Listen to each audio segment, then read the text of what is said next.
కేంద్ర హోంమంత్రి కొడుకే అబ్స్కాండింగ్ లో ఉన్నాడని చెప్పేసి పోస్టులు పెడుతూ ఉన్నారు తెలంగాణ వ్యాప్తంగా.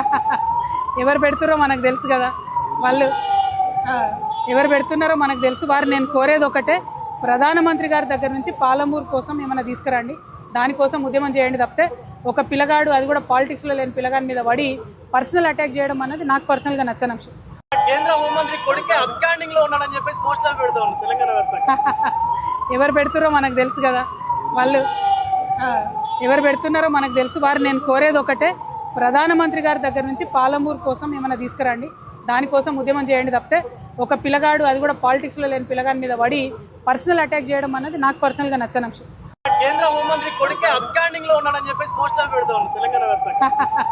ఎవరు పెడుతున్నారో మనకు తెలుసు కదా, వాళ్ళు ఎవరు పెడుతున్నారో మనకు తెలుసు. వారు నేను కోరేది ఒకటే, ప్రధానమంత్రి గారి దగ్గర నుంచి పాలమూరు కోసం ఏమైనా తీసుకురండి, దానికోసం ఉద్యమం చేయండి తప్పితే ఒక పిల్లగాడు, అది కూడా పాలిటిక్స్లో లేని పిల్లగాడి మీద పడి పర్సనల్ అటాక్ చేయడం అనేది నాకు పర్సనల్గా నచ్చని అంశం. కేంద్ర హోంమంత్రి కొడుకే అబ్స్కాండింగ్ లో ఉన్నాడని చెప్పేసి పోస్టులు పెడుతూ ఉన్నారు తెలంగాణ వ్యాప్తంగా. ఎవరు పెడుతున్నారో మనకు తెలుసు కదా, వాళ్ళు ఎవరు పెడుతున్నారో మనకు తెలుసు. వారు నేను కోరేది ఒకటే, ప్రధానమంత్రి గారి దగ్గర నుంచి పాలమూరు కోసం ఏమైనా తీసుకురండి, దానికోసం ఉద్యమం చేయండి తప్పితే ఒక పిల్లగాడు, అది కూడా పాలిటిక్స్లో లేని పిల్లగాడి మీద పడి పర్సనల్ అటాక్ చేయడం అనేది నాకు పర్సనల్గా నచ్చని అంశం.